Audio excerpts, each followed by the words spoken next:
Hi everyone, easy കോമേഴ്സിലേക്ക് ഏവർക്കും സ്വാഗതം. നമ്മൾ ഇനി അടുത്തതായിട്ട് പഠിക്കുന്നത് രണ്ടാമത്തെ യൂണിറ്റ് ആണ്, അക്കൗണ്ടിംഗ് ഫോർ ഡിപെൻഡന്റ് ബ്രാഞ്ചസ്. നോക്കാം. As has been stated earlier, നേരത്തെ പ്രസ്താവിച്ചതുപോലെ dependent branch does not maintain books of accounts. Dependent branch സ്വന്തമായി അക്കൗണ്ട് പുസ്തകങ്ങൾ സൂക്ഷിക്കില്ല. And wholly dependent on head office, അവ പൂർണ്ണമായും ഹെഡ് ഓഫീസിനെയാണ് ആശ്രയിക്കുന്നത്. അപ്പൊ എന്താ പറഞ്ഞിരിക്കുന്നത്? Dependent branch does not maintain books of accounts. Dependent branch സ്വന്തമായി അക്കൗണ്ട് പുസ്തകങ്ങൾ സൂക്ഷിക്കുന്നില്ല. And wholly dependent on head office, അവ പൂർണ്ണമായും ഹെഡ് ഓഫീസിനെ ആശ്രയിച്ചാണ്. All the transactions which take place between the head office and the branches are recorded in the books of head office. All the transactions which take place between the head office and the branches are recorded in the books of head office. അതായത് head ഓഫീസും ബ്രാഞ്ചുകളും തമ്മിൽ നടക്കുന്ന എല്ലാ ട്രാൻസാക്ഷനുകളും head ഓഫീസിന്റെ പുസ്തകങ്ങളിലാണ് രേഖപ്പെടുത്തുന്നത്. Head ഓഫീസും ബ്രാഞ്ചുകളും തമ്മിൽ നടക്കുന്ന എല്ലാ ഇടപാടുകളും, അതായത് ഓൾ ട്രാൻസാക്ഷൻസും ഹെഡ് ഓഫീസിന്റെ പുസ്തകങ്ങളിലാണ് റെക്കോർഡ് ചെയ്യുന്നത്. Following are the important methods of maintaining accounting records. Accounting റെക്കോർഡുകൾ സൂക്ഷിക്കാനുള്ള ഇമ്പോർട്ടൻ്റ് ആയിട്ടുള്ള മെത്തേഡ്സുകളാണ് താഴെ പറയുന്നത്. അക്കൗണ്ടിങ് റെക്കോർഡുകൾ സൂക്ഷിക്കാനുള്ള ഇമ്പോർട്ടൻ്റ് ആയിട്ടുള്ള മെത്തേഡുകളാണ് താഴെ പറയുന്നത്. അപ്പോൾ ഏതൊക്കെ മെത്തേഡ് വരുന്നത്? Debtors system, stock and debtors system, final account system, wholesale branch system. എന്നിട്ട് പറയാണ്, here we discuss the first two systems. ഇവിടെ നമ്മൾ ആദ്യത്തെ രണ്ട് സിസ്റ്റംസിനെ കുറിച്ച് മാത്രമാണ് ഡിസ്കസ് ചെയ്യാൻ പോകുന്നത്. ഓക്കെ, അപ്പോൾ ഇത്രയും മനസ്സിലായോ? അപ്പോൾ എന്തോ ഞാൻ പറഞ്ഞത്, dependent branch does not maintain books of accounts and wholly depend on head office. Dependent branch സ്വന്തമായി അക്കൗണ്ട് പുസ്തകങ്ങൾ സൂക്ഷിക്കുന്നില്ല, അവ പൂർണ്ണമായും ഹെഡ് ഓഫീസിനെയാണ് ആശ്രയിച്ചിരിക്കുന്നത്. All the transactions which take place between the head office and the branches are record in the books of head office. Head ഓഫീസും ബ്രാഞ്ചസും തമ്മിൽ നടക്കുന്ന എല്ലാ ഇടപാടുകളും ഹെഡ് ഓഫീസിന്റെ ബുക്കിലാണ് റെക്കോർഡ് ചെയ്യുന്നത്. Following are the important methods of maintaining accounting records. Accounting റെക്കോർഡുകൾ സൂക്ഷിക്കാനുള്ള ഇമ്പോർട്ടൻറ്റ് മെത്തേഡ്സുകളാണ് ഈ താഴെ പറയുന്നത്. അപ്പോൾ എന്തൊക്കെ മെത്തേഡ്സ് ഉണ്ട്? Debtors system, stock and debtors system, final account system, wholesale branch system. അതിൽ നമ്മളിവിടെ ആദ്യത്തെ രണ്ട് സിസ്റ്റംസ് മാത്രമായിരിക്കും ഡിസ്കസ് ചെയ്യാൻ പോകുന്നത്. അതാണ് ഈ ചാപ്റ്ററിൽ പഠിക്കുക. അത് നമ്മൾ ആദ്യം പറയാൻ പോകുന്നതാണ് ഡെപ്റ്റേഴ്സ് സിസ്റ്റം ആണ്, അല്ലേ? അപ്പോൾ ഓർക്കുക, ഡെപ്റ്റേഴ്സ് സിസ്റ്റത്തിനകത്തുള്ള ഹെഡിങ്ങിനകത്ത് രണ്ട് ക്വസ്റ്റ്യൻസ് വരുന്നുണ്ട്. ഒന്നെന്നുള്ളത് ബ്രാഞ്ച് അക്കൗണ്ട് ആണ്, പിന്നെ വരുന്നത് ഡെപ്റ്റേഴ്സ് സിസ്റ്റം. ഇത് 2 മാർക്കിൽ ചോദിക്കാൻ പറ്റുന്ന ക്വസ്റ്റ്യൻസ് ആണ്. അപ്പോൾ നമുക്ക് നോക്കാം. അണ്ടർ ദ സിസ്റ്റം, ഈ സിസ്റ്റത്തിന് കീഴിൽ the head office prepares A branch account for each branch. Head officer ഓരോ ബ്രാഞ്ചിനും വേണ്ടി ഓരോ ബ്രാഞ്ച് അക്കൗണ്ടുകളും തയ്യാറാക്കുന്നു. ഹെഡ് ഓഫീസർ ഓരോ ബ്രാഞ്ചിനും വേണ്ടി ഓരോ ബ്രാഞ്ച് അക്കൗണ്ടുകളും തയ്യാറാക്കുന്നു. In which it records all transactions relating to the branch. അതിൽ ബ്രാഞ്ചുമായി ബന്ധപ്പെട്ട എല്ലാ ട്രാൻസാക്ഷനുകളും രേഖപ്പെടുത്തുന്നു. അതിൽ ബ്രാഞ്ചുമായി ബന്ധപ്പെട്ടിട്ടുള്ള എല്ലാ ട്രാൻസാക്ഷനുകളും എന്ത് ചെയ്യുന്നു? രേഖപ്പെടുത്തുന്നു. അതുമാത്രമല്ല, ദ ബ്രാഞ്ച് അക്കൗണ്ട് എന്ന് പറഞ്ഞാൽ is a combination of trading and profit and loss account and balance sheet of the branch. Branch account എന്നത് ബ്രാഞ്ചിന്റെ ട്രേഡിംഗ് അക്കൗണ്ടും ബ്രാഞ്ചിന്റെ പ്രോഫിറ്റ് ആൻഡ് ലോസ് അക്കൗണ്ടും ബ്രാഞ്ചിന്റെ ബാലൻസ് ഷീറ്റും എന്നിവയുടെ കോമ്പിനേഷൻ ആണ്. എന്താണ് കോമ്പിനേഷൻ? മീൻസ് സംയോജനം. അപ്പോൾ ഇവിടെ നോക്കി, 2 മാർക്കിനോ 1 മാർക്കിനോ ബ്രാഞ്ച് അക്കൗണ്ട് ചോദിക്കുകയാണെങ്കിൽ നിങ്ങൾ എന്ത് ചെയ്യണം? Branch account is a combination of trading and profit and loss account and balance sheet of the branch.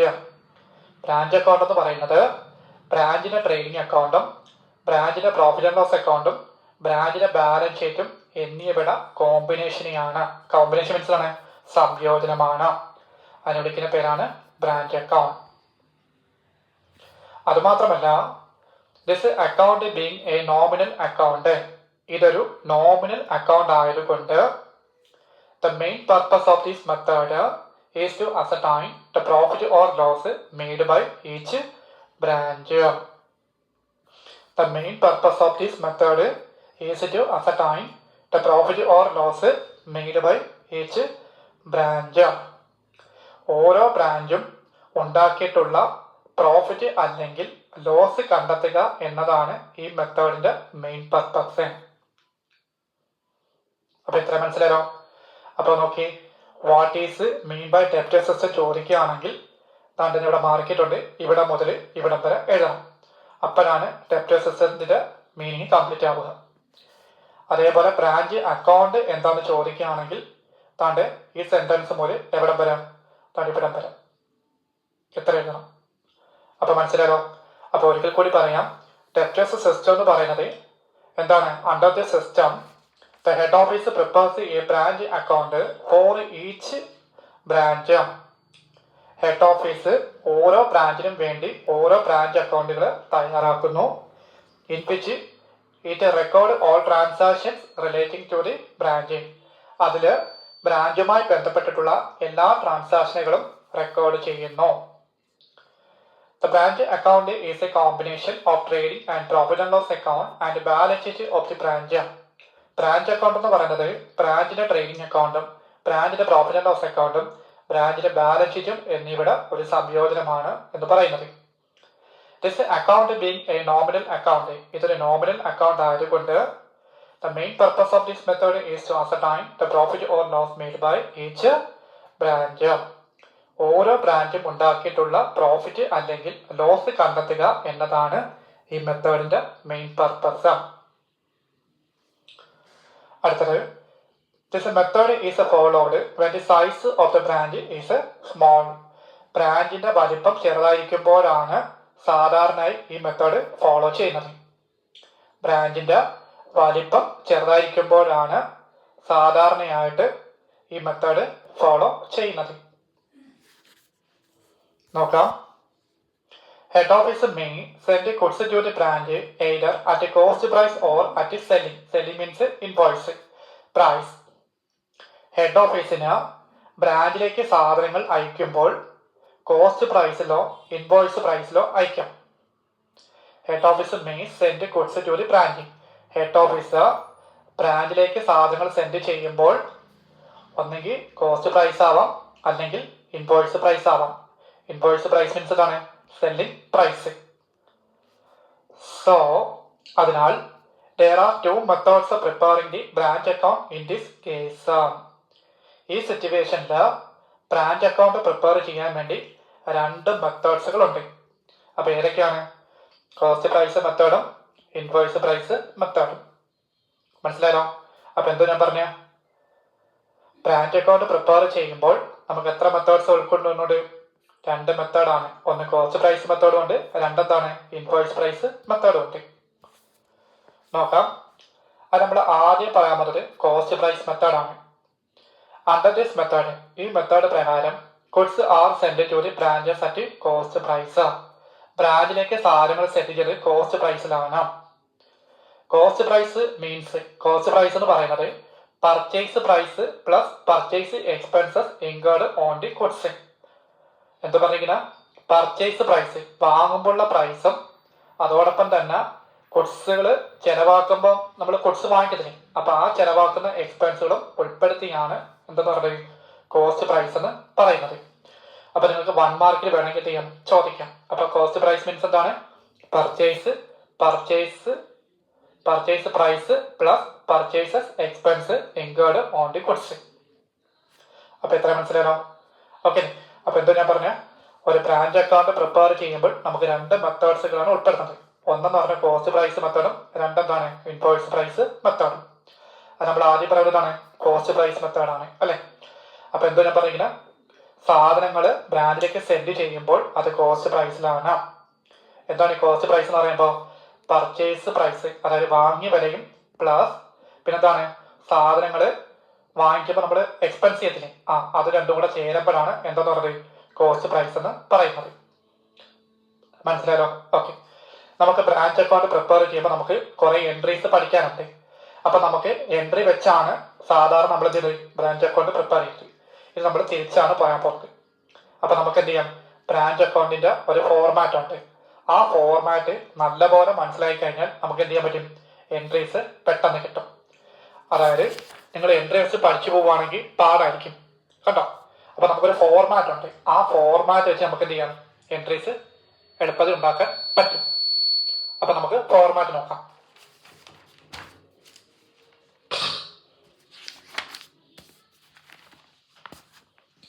ഇതാണ് ഫോർമാറ്റ്, കണ്ടല്ലോ. ബ്രാഞ്ച് അക്കൗണ്ട് വരയ്ക്കുമ്പോൾ നമുക്ക് എത്ര കോളം വരയ്ക്കണം, 4 കോളംസ് ആണ് വരയ്ക്കേണ്ടത്. അതായത് debit cell 2 column, credit cell 2 column. Debit short form എന്താണ്, DR-ഉം ക്രെഡിറ്റ് ഷോർട്ട് ഫോം എന്താണ്, CR-ഉം ആണ്. ഓക്കെ അല്ലേ? ഓക്കെ. അപ്പൊ നമ്മൾ ഹെഡിങ് എഴുതും, ബ്രാഞ്ച് അക്കൗണ്ടിന് ഹെഡിങ് എഴുതും, കണ്ടല്ലോ. ഓക്കെ. നമ്മൾ ആദ്യം എഴുതുന്നത് ബ്രാഞ്ച് അക്കൗണ്ട് ഓപ്പൺ ചെയ്യുമ്പോൾ നമുക്ക് പ്രധാനമായിട്ടും ഓപ്പണിങ് അസറ്റുകൾ വരുന്നുണ്ട്. ബ്രാഞ്ച് അക്കൗണ്ട് നിങ്ങൾ പ്രിപ്പയർ ചെയ്യുമ്പോൾ നമ്മൾ ആദ്യം ഫസ്റ്റ് ഐറ്റം എന്താണ് ഫസ്റ്റ് ഐറ്റം, അസറ്റുകൾ ഓപ്പൺ ചെയ്യണം അല്ലെ. അസറ്റുകൾ ഓപ്പൺ ചെയ്യുകയാണെങ്കിൽ ഇവിടെ പ്രധാനമായിട്ടും അസറ്റുകൾ എന്തൊക്കെയാണ്, ബ്രാഞ്ച് സ്റ്റോക്കും ബ്രാഞ്ച് ഡെപ്റ്റേഴ്സും ബ്രാഞ്ച് പെറ്റി ക്യാഷും branch other asset. Other asset എന്ന് പറയുമ്പോൾ ഈ ഉൾപ്പെടാത്ത വേറെ എന്തെങ്കിലും അസറ്റുകൾ ഉണ്ടെങ്കിൽ, അതായത് furniture, land and building, machinery, ഗുഡ്വില്, അങ്ങനെ എന്തെങ്കിലും ഉണ്ടെങ്കിൽ എന്ത് ചെയ്യാം, അത് എഴുതാം. ഓക്കെ. അപ്പൊ നോക്കുക, ബ്രാഞ്ച് അക്കൗണ്ട് ഫോർമാറ്റ് കണ്ടല്ലോ. അപ്പൊ എത്ര കോളംസ് വരയ്ക്കണം, 4 കോളംസ് വരയ്ക്കണം. Debit cell 2 column, credit cell 2 columns. നമ്മൾ ഫസ്റ്റ് ഐറ്റം എഴുതുന്നത് ഡെബിറ്റ് സെല്ല് ഫസ്റ്റ് ഐറ്റം എന്താണ്, ബാലൻസ് BD. ബാലൻസ് BD എന്ന് പറയുന്നത് ബ്രാഞ്ചിന് കുറെ അസറ്റുകൾ വരുന്നുണ്ട്, അത് ഓപ്പണിംഗ് ഡേറ്റിലാണ് മെൻഷൻ ചെയ്യുന്നെങ്കിൽ അപ്പൊ നമ്മൾ എന്ത് ചെയ്യണം, ബാലൻസ് BD ചെയ്യണം. BD മീൻസ് എന്താണ്, ഓപ്പണിംഗ് ഡേറ്റ് ആണ് ഉദ്ദേശിക്കുന്നത്. നിങ്ങൾ ഡേറ്റ് എഴുതണ്ട, ബാലൻസ് BD മാത്രം ചെയ്യാൻ മതി. അപ്പൊ അതിൽ വരുന്ന ഐറ്റംസ് എന്തൊക്കെയാണ്, അത് നിങ്ങളുടെ ക്വസ്റ്റിനകത്ത് പറയും ഏതൊക്കെ ഐറ്റംസ് ആണോ വരുന്നത് ഓപ്പണിംഗിൽ. അപ്പൊ ആ ഐറ്റംസ് മാത്രം എഴുതിയാൽ മതി. ചിലപ്പോൾ എല്ലാ ഐറ്റംസ് വരണമെന്നില്ല. അപ്പൊ എന്തൊക്കെ ഐറ്റംസ് വരാം, അതാണ് ബ്രാഞ്ചിലെ ഷോർട്ട് ഫോം ആണ് BR എന്ന് എഴുതിക്കുന്നത് കേട്ടോ. Branch dot stock account, branch debtors account, branch petty cash account, branch other asset account. കണ്ടല്ലോ. ഓക്കെ. അപ്പൊ ഇതിന്റെ എൻട്രി നമുക്ക് പഠിക്കണ്ടേ, പറയണ്ടേ. അപ്പൊ നോക്കി, നിങ്ങൾ ഈ സൈഡാണ് നിങ്ങൾ എൻട്രി ഉണ്ടാക്കണമെങ്കിൽ നിങ്ങൾ ആദ്യം ചെയ്യണം, ഹെഡിങ്ങിന് ഡെബിറ്റ് ചെയ്യണം. അപ്പൊ നിങ്ങൾ പറഞ്ഞു ബ്രാഞ്ച് അക്കൗണ്ട് ഡെബിറ്റ് ടു ഈ ഐറ്റംസ് എല്ലാം കൂടെ ക്രെഡിറ്റ് ചെയ്യണം. അപ്പൊ എത്ര രൂപ വരും, 4 രൂപ വരും അല്ലെ. അപ്പൊ അത് പറഞ്ഞു, branch account debit to branch stock account, അതിന്റെ താഴെ ടു ബ്രാഞ്ച് ഡെപ്റ്റേഴ്സ് അക്കൗണ്ട്, അതിന്റെ താഴെ to branch petty cash account, അതിന്റെ താഴെ to branch other asset account. പഠിച്ചല്ലോ, പഠിച്ചു. അപ്പൊ നോക്കി, നിങ്ങളുടെ ടെക്സ്റ്റ് ബുക്ക് കണ്ടോ, അത് ഒന്നുടക്കുന്നുണ്ടോ, to record opening balance of asset കണ്ടോ. അസറ്റിന്റെ ഓപ്പണിംഗ് ബാലൻസ് റെക്കോർഡ് ചെയ്യുമ്പോൾ എൻട്രി എന്താണ്, branch account debit to branch stock account, to branch debtors account, to branch petty cash account, to branch other asset account. പഠിച്ചല്ലോ, ഇതാണ്. ഇനി നമുക്ക് ഈ അസറ്റിന് opening വന്നില്ലേ, അപ്പൊ അതിന്റെ ഓപ്പോസിറ്റ് ആര് വരണം, ക്ലോസിംഗ് വരണ്ടേ. അപ്പൊ ക്ലോസിംഗ് വരുവാണെങ്കിൽ നിങ്ങൾ എന്ത് ചെയ്യണം, അത് ക്രെഡിറ്റ് സൈഡിൽ കാണിക്കണം. എവിടെയാണ്, ക്രെഡിറ്റ് സൈഡ്. അപ്പൊ ക്രെഡിറ്റ് സൈഡ് കാണിക്കുന്നത് താഴെ ഇടുന്നത്, അതിനെ വിളിക്കുന്ന പേരാണ് ബാലൻസ് CD. നമ്മളത് ക്ലോസിംഗ് ആയിട്ട് തന്നെ കണ്ടോ. അപ്പൊ നോക്കിയതാ, ഓപ്പണിംഗ് അസറ്റിന്റെ ഡീറ്റെയിൽസ് എഴുതാൻ പറയുമ്പോൾ നമ്മൾ ഫസ്റ്റ് എഴുതും, അതിന്റെ ക്ലോസിംഗ് എഴുതാൻ പറയുമ്പോഴോ ക്രെഡിറ്റ് സൈഡ് അതിന്റെ താഴെ എഴുതും കണ്ടോ. അപ്പൊ പറഞ്ഞു ബാലൻസ് CD ഇരിക്കണോ. അപ്പൊ എന്ത് ചെയ്യണം പറഞ്ഞു, branch stock account, branch debtors account, branch petty cash account, branch other asset account. കണ്ടല്ലോ. അപ്പോ ക്ലോസിംഗ് അസറ്റ് നമ്പറുടെ എൻട്രി നിങ്ങൾ പറഞ്ഞു, ഈ സൈഡാണ് നോക്കണമെങ്കിൽ നിങ്ങൾ എന്ത് ചെയ്യണം, ഇവരെ ഡെബിറ്റ് ചെയ്യണം. ക്രെഡിറ്റ് ചെയ്തത് ആരാണ്, ബ്രാഞ്ച് അക്കൗണ്ട്. മനസ്സിലായോ. ഈ സൈഡാണ് നോക്കണമെങ്കിൽ ഹെഡിങ്ങിനെ ഡെബിറ്റ് ചെയ്യണം, ഐറ്റംസ് എന്ത് ചെയ്യണം, ക്രെഡിറ്റ് ചെയ്യണം. ക്രെഡിറ്റ് സൈഡാണ് നോക്കണമെങ്കിലോ ഈ ഐറ്റംസിനെ ഡെബിറ്റ് ചെയ്യണം, ക്രെഡിറ്റ് ചെയ്ത ആരാണ്, ബ്രാഞ്ചിനെയാണ്. പഠിച്ചോ? ഓക്കെ. അപ്പോൾ എൻട്രി പറഞ്ഞു, branch stock account debit, branch debtors account debit, branch petty cash account debit, branch other asset account debit to branch account. കണ്ടോ? അപ്പോൾ ഇവിടെ 4 ഡെബിറ്റ് വരും. കണ്ടല്ലോ? ഇവിടെ എന്ത് വരുന്നത്? 4 ക്രെഡിറ്റ് ആയിരുന്നു. ആ ക്രെഡിറ്റ് മീൻസ് എന്താണ്? 2 എന്നാണ് പറയുന്നത്. മനസ്സിലായല്ലോ? ഓക്കെ. അപ്പോൾ ഓപ്പണിംഗ് അസറ്റിന്റെ എൻട്രി നമ്മൾ പഠിച്ചു, ക്ലോസിംഗ് അസറ്റിന്റെ എൻട്രി പഠിച്ചു. മനസ്സിലായല്ലോ? ഓപ്പണിംഗ് അസറ്റ് ആണെങ്കിൽ നമ്മൾ ആദ്യമേ എന്ത് ചെയ്യും? ഡെബിറ്റ് സൈഡ് ഫസ്റ്റ് എഴുതും. ക്ലോസിംഗ് ആണെങ്കിലോ ക്രെഡിറ്റ് സൈഡിൽ ലാസ്റ്റ് എത്തും. പിടിയിലോ? ഓക്കെ. അപ്പോൾ അതിന്റെ എൻട്രി നിങ്ങളുടെ ടെക്സ്റ്റ് ബുക്ക് നോക്കണ്ടേ? നോക്കാം. അതിന്റെ എൻട്രി എന്ന് പറയുന്നത് എത്രാമത് നടക്കുന്നത്? താണ്ട് 8ാമത്. കണ്ടോ? For closing balance of asset, branch stock account debit, branch debtors account debit, branch petty cash account debit, branch other asset account debit to branch account. കണ്ടല്ലോ? ഓക്കെ. ഇപ്പൊ നമ്മൾ പറഞ്ഞത് ആരെ കുറിച്ചായിരുന്നു? അസറ്റിനെ കുറിച്ചായിരുന്നു അല്ലെ? ഇനി നമുക്ക് അസറ്റിന്റെ ഓപ്പോസിറ്റ് ആര് വരണം? ലൈബിലിറ്റീസ് വരണ്ടേ? അപ്പൊ ലൈബിലിറ്റീസ് ആണ് വരുന്നെങ്കിൽ ഓപ്പണിംഗ് എവിടെ എഴുതും? താണ്ട് ഇവിടെ എഴുതും. കണ്ടോ? അസറ്റിന്റെ ഓപ്പണിംഗ് ഇവിടെ ആണെങ്കിൽ ലൈബിലിറ്റി ഓപ്പണിംഗ് എവിടെ എഴുതും? ഇവിടെ എഴുതും. കണ്ടോ? അപ്പൊ നമുക്ക് ഏതൊക്കെ ലൈബിലിറ്റീസ് വന്നാലും ആ ലൈബിലിറ്റിയുടെ പേര് എന്ത് ചെയ്യാം? ഇവിടെ മെൻഷൻ ചെയ്യാം. ഇവിടെ 2 ലൈബിലിറ്റീസ് ആണ് മെൻഷൻ ചെയ്യുന്നത്. അപ്പൊ അവിടെ ബ്രാക്കറ്റ് മനസ്സിലാക്കിയിരിക്കുകയാണ്, ക്രെഡിറ്റേഴ്സും ഔട്ട്സ്റ്റാൻഡിങ് എക്സ്പെൻസും. കണ്ടോ? അപ്പൊ നോക്കിയാൽ ബ്രാഞ്ച് ലൈബിലിറ്റീസ് അക്കൗണ്ട്. അപ്പൊ ക്രെഡിറ്റേഴ്സ് ആണ് പറഞ്ഞ നിങ്ങൾ എന്ത് ചെയ്യണം? ബ്രാഞ്ച് ക്രെഡിറ്റേഴ്സ് അക്കൗണ്ട് ചെയ്യണം. ഔട്ട്സ്റ്റാൻഡിങ് എക്സ്പെൻസ് ആണ് പറഞ്ഞെങ്കിലോ ബ്രാഞ്ച് ഔട്ട്സ്റ്റാൻഡിങ് എക്സ്പെൻസ് ചെയ്യണം. അപ്പോൾ ഏത് ലൈബിലിറ്റി ആണോ മെൻഷൻ ചെയ്യുന്നത് ആ ലൈബിലിറ്റിയുടെ പേര് മെൻഷൻ ചെയ്യണം. ഇപ്പൊ നമുക്ക് എല്ലാ ലൈബിലിറ്റിയും എഴുതാൻ പറ്റാത്തത് കൊണ്ട് ഞാനിവിടെ ഷോർട്ട് ആക്കിയതിനുള്ളൂ. കണ്ടോ? കണ്ടല്ലോ? ഓക്കെ. അപ്പൊ ലൈബിലിറ്റിയുടെ ഓപ്പണിംഗ് എവിടെയാണ്? ക്രെഡിറ്റ് സൈഡിലാണ് എഴുതുന്നത്. അതാണ് ആദ്യം എഴുതുന്നത്. കണ്ടോ? അപ്പൊ എന്റെ നിങ്ങൾ പറഞ്ഞു, branch liabilities account debit to branch account. ഇവരെ 2 മെൻഷൻ ചെയ്യണമെങ്കിലോ branch creditors account debit to branch account, branch outstanding account debit to branch account. മനസ്സിലായോ? ഇത്രേ ഉള്ളൂ. ഓക്കെ. ഇനി ഇതിന്റെ ക്ലോസിംഗ് പറയണ്ടേ? ആ ക്ലോസിംഗ് ഇടും ഡെബിറ്റ്സിൽ ഇത് ലാസ്റ്റ് എഴുതും. കേട്ടോ? കേട്ടോ? ഇവിടെ ക്രെഡിറ്റ് ചെയ്തപ്പോൾ അതിന്റെ ലാസ്റ്റ് എവിടെ എഴുതും? ഡെബിറ്റ്സിൽ താഴോട്ട് എഴുതും. കേട്ടോ? അപ്പൊ അവിടെ എന്തെത്തും? Balance C D. അത് ക്ലോസിംഗിന് പറയും. നിങ്ങൾ ഓർക്കുക, ക്ലോസിങ്ങിന് സി ഡി എന്ന് പറയും, ഓപ്പണിങ്ങിന് ബി ഡി എന്ന് പറയും. ഓക്കെ അല്ലേ? ഓക്കെ. അപ്പൊ അവിടെ എന്തെഴുതും? ഇവിടെ എഴുതിയ പോലെ തന്നെയാണ് ഇവിടെ എഴുതുന്നത്. കണ്ടല്ലോ? അപ്പൊ ഇതിന്റെ എൻട്രി നിങ്ങൾ പറഞ്ഞേ ആദ്യം ഇവിടെ വന്നിരിക്കണം. അപ്പൊ ഇവിടെ പറഞ്ഞേ branch account debit to branch liabilities account. അപ്പൊ ഇവിടെ ഏതൊക്കെയാണ് മെൻഷൻ ചെയ്യുന്നത്? ക്രെഡിറ്റേഴ്സും ഔട്ട്സ്റ്റാൻഡിങ് ഉണ്ട് അല്ലെ? അപ്പൊ നിങ്ങൾ പറഞ്ഞേ branch account debit to branch liabilities account to branch outstanding expenses account. മനസ്സിലായോ? ഇത്ര ഉള്ളൂ. വളരെ സിമ്പിൾ ആണ്, ഒരു പാടില്ല. അപ്പൊ ഓപ്പണിംഗിന്റെ അസറ്റ് ഇവിടെ എഴുതി, ക്ലോസിംഗിന്റെ അസറ്റ് ഇവിടെ എഴുതി, ഓപ്പണിംഗ് ലൈബിലിറ്റി ഇവിടെ എഴുതി, ക്ലോസിംഗ് ലൈബിലിറ്റി ഇവിടെ എഴുതി. മനസ്സിലായോ? അപ്പൊ നമ്മുടെ 4 എൻട്രീസ് പഠിച്ചു. അപ്പൊ നിങ്ങൾ ആ ടെക്സ്റ്റ് നോക്കേണ്ട എൻട്രി ഏതൊക്കെയാണ് നോക്കി. കണ്ടല്ലോ?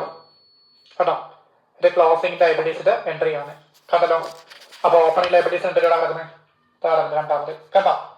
വളരെ സിമ്പിൾ ആണ്, ഒരു പാടില്ല. ഓക്കെ. ഇനി അടുത്തത് ഇനി നോക്കിയാ ഡെബിറ്റ് സൈഡ് ഉണ്ടോ? Goods send to branch account. കേട്ടോ? ഹെഡ് ഓഫീസിൽ നിന്നും ബ്രാഞ്ചിലേക്ക് സാധനങ്ങൾ അയക്കുവാണെങ്കിൽ നമ്മൾ ഏത് സൈഡ് ചെയ്യണം? ഡെബിറ്റ് സൈഡ് എഴുതണം. അപ്പൊ നമ്മൾ എന്തോട് പറയും?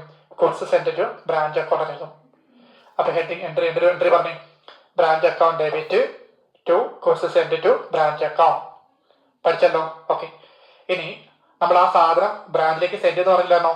അവർക്ക് അത് വേണ്ടാന്നുണ്ടെങ്കിൽ എന്ത് ചെയ്യാം? റിട്ടേൺ ചെയ്യാം. റിട്ടേൺ ചെയ്യുകയാണെങ്കിൽ എന്ത് ചെയ്യണം? അത് ക്രെഡിറ്റ് സൈഡ് എഴുതണം. കേട്ടോ? അപ്പൊ അതാ ഗുഡ്സ് സെൻഡ് ടു ബ്രാഞ്ച് അക്കൗണ്ടിനായിട്ട് അതിന്റെ ബ്രാക്കറ്റിൽ റിട്ടേൺ എഴുതണം. മനസ്സിലായോ? അപ്പൊ ഹെഡ് ഓഫീസിൽ നിന്ന് ബ്രാഞ്ചിലേക്ക് സാധനങ്ങൾ അയക്കുവാണെങ്കിൽ നമ്മൾ ഡെബിറ്റ് സൈഡ് എന്താന്ന് പറയും? Goods send to branch account എഴുതും. ബ്രാഞ്ചിൽ സാധനങ്ങൾ എത്തിയതിനു ശേഷം അവർക്ക് അത് വേണ്ടാന്നുണ്ടെങ്കിൽ എന്ത് ചെയ്യാം? തിരിച്ചയക്കാം. അപ്പൊ നമ്മൾ ചെയ്യണം? അത് ക്രെഡിറ്റ് സൈഡ് എഴുതും. അത് ഗുഡ്സ് സെൻഡ് ടു ബ്രാഞ്ചിനായിട്ട് അതിന്റെ ബ്രാക്കറ്റിൽ റിട്ടേൺ എഴുതണം. കണ്ടല്ലോ? ഓക്കെ. ഓക്കെ. അപ്പൊ എൻട്രി പറഞ്ഞു goods send to branch account debit branch account. പഠിച്ചല്ലോ? ഓക്കെ. അപ്പൊ നമുക്ക് അതിന്റെ സാധനങ്ങൾ നോക്കണ്ടേ? നോക്കാം. അപ്പൊ നോക്കിയാ 3, 4 കണ്ടോ? ഹെഡ് ഓഫീസിൽ നിന്ന് ബ്രാഞ്ചിലേക്ക് സാധനങ്ങൾ അയക്കുമ്പോൾ എൻട്രിയാണ് branch account debit to goods send to branch account. ഇനി ആ സാധനങ്ങൾ എന്ത് ചെയ്യും? ഹെഡ് ഓഫീസിലാണ് തിരിച്ചയക്കണമെങ്കിൽ ചെയ്യും ഈ പറഞ്ഞ രണ്ട് തിരിച്ചയക്കാൻ മതി. കണ്ടോ? Goods send to branch account debit to branch account. മനസ്സിലായോ? ഓക്കെ. ഇനി നെക്സ്റ്റ് വൺ അടുത്തത് ഹെഡ് ഓഫീസിൽ നിന്നും ബ്രാഞ്ചിലേക്ക് നമ്മൾ സാധനം അയക്കുമ്പോൾ കുറെ എക്സ്പെൻസുകൾ വരും. ആ എക്സ്പെൻസ് വരുവാണെങ്കിൽ നമ്മൾ ചെയ്യണം ഡെബിറ്റ് സൈഡിൽ കാണിക്കണം. അതെന്തെന്ന് പറഞ്ഞു ക്യാഷ് ബാങ്ക് അക്കൗണ്ട് എന്ന് പറഞ്ഞിരിക്കും. എന്നിട്ട് അതിന്റെ ബ്രാക്കറ്റിൽ ഏത് എക്സ്പെൻസ് ആണോ പറഞ്ഞിട്ട് അതിവിടെ മെൻഷൻ ചെയ്യണം. അപ്പൊ നിങ്ങൾ എക്സ്പെൻസിന് എഴുതണം. മനസ്സിലായോ? ഹെഡ് ഓഫീസിൽ നിന്ന് ബ്രാഞ്ചിലേക്ക് നമ്മൾ സാധനം അയക്കുമ്പോൾ കുറെ എക്സ്പെൻസുകൾ ആവശ്യം വരും. അപ്പൊ അങ്ങനെ എന്തെങ്കിലും ഉണ്ടെങ്കിൽ പറയുകയാണെങ്കിൽ നിങ്ങൾ ക്യാഷ് ബാങ്ക് നേട്ട് അതിന്റെ ബ്രാക്കറ്റ് ചെയ്യണം എക്സ്പെൻസിന് എഴുതണം. ഓക്കെ. അപ്പൊ എൻട്രി പറഞ്ഞു branch account debit to cash bank account. മനസ്സിലായോ? അത് എത്ര അവിടെ നടക്കുന്നത് നോക്കിയേ. കേട്ടോ? 6ാമത്. ഇവിടെ ഏതൊക്കെ എക്സ്പെൻസ് മെൻഷൻ ചെയ്യുന്നത്? സാലറിയോ റെന്റോ പെറ്റി ക്യാഷ് അങ്ങനെ എന്തെങ്കിലും പറയുകയാണെങ്കിൽ എഴുതാം. കേട്ടോ? ഇനി അടുത്തത് നമ്മുടെ സാധനങ്ങള് കസ്റ്റമേഴ്സിന് സെയിൽ ചെയ്യത്തിന്. അപ്പൊ സാധനങ്ങള് കസ്റ്റമേഴ്സിന് സെയിൽ ചെയ്യുമ്പോൾ അയാളുടെ കയ്യിൽ നമുക്ക് എന്ത് കിട്ടും? പൈസ കിട്ടും. അപ്പൊ ആ പൈസ കിട്ടുവാണെങ്കിൽ നമ്മൾ ഇവിടെ കാണിക്കണം ബ്രാഞ്ച് അക്കൗണ്ട് ക്രെഡിറ്റ് സൈഡിൽ കാണിക്കണം. അപ്പൊ നമ്മൾ ക്യാഷ് ബാങ്ക് അക്കൗണ്ട് എഴുതി അത് മനസ്സിലാൻ വേണ്ടി ഒന്നെങ്കിൽ ക്യാഷ് സെയിൽ ആവാം, അല്ലെങ്കിൽ കസ്റ്റമറുടെ കയ്യിൽ നമുക്ക് എന്തെങ്കിലും പൈസ കിട്ടും. കസ്റ്റമർ മീൻസ് പറഞ്ഞാലാണ് ഡെപ്റ്റേഴ്സ് ആണ്. കണ്ടോ? അപ്പൊ ക്യാഷ് സെയിൽ ചെയ്യാൻ പറഞ്ഞാലും അത് ക്യാഷ് ബാങ്കിൽ എഴുതാം. കസ്റ്റമേഴ്സിന്റെ കയ്യിൽ നിന്നോ അല്ലെങ്കിൽ ഡെപ്റ്റേഴ്സിന്റെ കയ്യിൽ പൈസ ഇടുവാണെങ്കിൽ ക്യാഷ് ബാങ്കിലും പറഞ്ഞെഴുതാം. ഓക്കെ അല്ലോ? അപ്പൊ അതിന്റെ ആയിട്ട് നിങ്ങൾ പറഞ്ഞു cash bank account debit to branch account. മനസ്സിലായോ? മനസ്സിലായോ? വളരെ സിമ്പിൾ ആണ്, ഒരു പാടില്ല. കണ്ടോ? അതാണ് 7ാം പ്രവർത്തനം. കേട്ടോ? Cash bank account debit to branch account. പഠിച്ചല്ലോ? ഓക്കെ. ഇനി ഇത്രയും ഐറ്റംസ് കഴിഞ്ഞ ശേഷം നമ്മൾ എന്ത് ചെയ്യണം? ബാലൻസ് ചെയ്യണം. അപ്പൊ ബാലൻസ് ചെയ്യുവാണെന്നുണ്ടെങ്കിൽ നോക്കിയേ, നിങ്ങൾക്ക് അറിയാലോ ബാലൻസ് ചെയ്യാൻ അറിയാലോ. ഡെബിറ്റ് സൈഡിൽ കൂട്ടുക, ക്രെഡിറ്റ് സൈഡിൽ കൂട്ടുക. അതിൽ പിക്കസ് നമ്പർ ഏതാണോ ആ നമ്പർ എന്ത് ചെയ്യണം? 2 സൈഡിൽ ഒരുപോലെ കാണിക്കണം. കുറവ് വരുമ്പോൾ ഒന്നെങ്കിൽ ഈ സൈഡ് ആവാം അല്ലെങ്കിൽ ഈ സൈഡ് ആവാം. ഓക്കെ. ഈ സൈഡാണ് കുറവ് വരുന്നെങ്കിൽ നമ്മൾ എന്തെന്ന് പറഞ്ഞുതരും? General profit and loss accounting, അതായത് പ്രോഫിറ്റ് എന്ന് വരും. മനസ്സിലാണോ? നേരെ മറിച്ച് ഈ സൈഡാണ് കുറവ് വരുന്നെങ്കിലോ അത് general profit and loss account ആയിട്ട് അതിന്റെ ബ്രാക്കറ്റ് ചെയ്യണം ലോസ് എന്ന് കാണിക്കണം. പഠിച്ചല്ലോ? ഓക്കെ. അപ്പൊ എന്താ ഞാൻ പറഞ്ഞു? ഇതെല്ലാം കഴിഞ്ഞതിന് ശേഷം നമ്മൾ ചെയ്യും ബാലൻസ് ചെയ്യും. ബാലൻസ് ചെയ്യുമ്പോൾ ഡെബിറ്റ് സൈഡും കൂട്ടുക, ക്രെഡിറ്റ് സൈഡും കൂട്ടുക. അതിൽ പിക്കസ് നമ്പർ ഏതാണോ അതെന്ത് ചെയ്യണം? 2 സൈഡിൽ ഒരുപോലെ കാണിക്കണം. ഓക്കെ അല്ലേ? എന്നിട്ട് രണ്ടിന്റെ ഡിഫറൻസ് എടുക്കണം. ഡിഫറൻസ് എടുക്കുമ്പോൾ ഏത് സൈഡാണോ കുറവെന്നെങ്കിൽ ഈ സൈഡാണോ കുറവ് നമ്മൾ തരും general profit and loss account ആയിട്ട് അതിന്റെ ബ്രാക്കറ്റ് പ്രോഫിറ്റ് ചെയ്യണം. ഈ സൈഡാണോ കുറവെന്നെങ്കിലോ general profit and loss account loss ചെയ്യണം. അപ്പൊ രണ്ടിൽ ഏതെങ്കിലും ഒന്ന് വരത്തുള്ളൂ. അപ്പൊ എത്ര മനസ്സിലായല്ലോ? ഓക്കെ. അപ്പൊ വളരെ സിമ്പിൾ ആണ്. ഈ ഫോർമാറ്റ് എന്ത് ചെയ്യണം? നിങ്ങൾ നല്ല പോലെ മനസ്സിലാക്കി പഠിക്കണം. വളരെ സിമ്പിൾ ചാപ്റ്റർ ആണ്, ഒരു പാടുമില്ല. ഓക്കെ. അപ്പോ ഈ ഒരു ഫോർമാറ്റ് പഠിച്ചു കഴിഞ്ഞാൽ നിങ്ങൾക്ക് എന്ത് ചെയ്യാൻ പറ്റും? എൻട്രി ഉണ്ടാക്കാൻ പറ്റും. മനസ്സിലായല്ലോ? അപ്പൊ ഇവിടുത്തെ എൻട്രി ഉണ്ടാക്കാൻ എങ്ങനെ മനസ്സിലായല്ലോ? ആദ്യം നിങ്ങൾ ചെയ്യണം ഹെഡിങ്ങിന് ഡെബിറ്റ് ചെയ്യണം, എന്നിട്ട് ഐറ്റംസിൽ ചെയ്യണം ക്രെഡിറ്റ് ചെയ്യണം. ഇവിടെയാണ് നോക്കുന്നെങ്കിലോ ഇവിടുത്തെ ഐറ്റംസിന് ഡെബിറ്റ് ചെയ്തിട്ട് ഹെഡിങ്ങിന് എന്ത് ചെയ്യണം? ക്രെഡിറ്റ് ചെയ്യണം. മനസ്സിലായോ? വളരെ സിമ്പിൾ ആണ്, ഒരു പാടില്ല. ഇതിന്റെ എൻട്രി നിങ്ങൾ പറഞ്ഞു, ഇതിന്റെ എൻട്രി പറഞ്ഞു പ്രോഫിറ്റ് നമ്പർ എൻട്രി നിങ്ങൾ പറഞ്ഞു branch account debit to general profit and loss account. ഇവിടെയാണ് വരുന്നെങ്കിലോ general profit and loss account debit to branch account. മനസ്സിലായോ? വളരെ സിമ്പിൾ ആണ്, ഒരു പാടില്ല. കണ്ടോ? കണ്ടല്ലോ? ഓക്കെ. അപ്പൊ ഇതിന്റെ പ്രോബ്ലം നമുക്ക് എന്ത് ചെയ്യാം? അടുത്ത വീഡിയോ കൂടെ പറഞ്ഞു തരാം.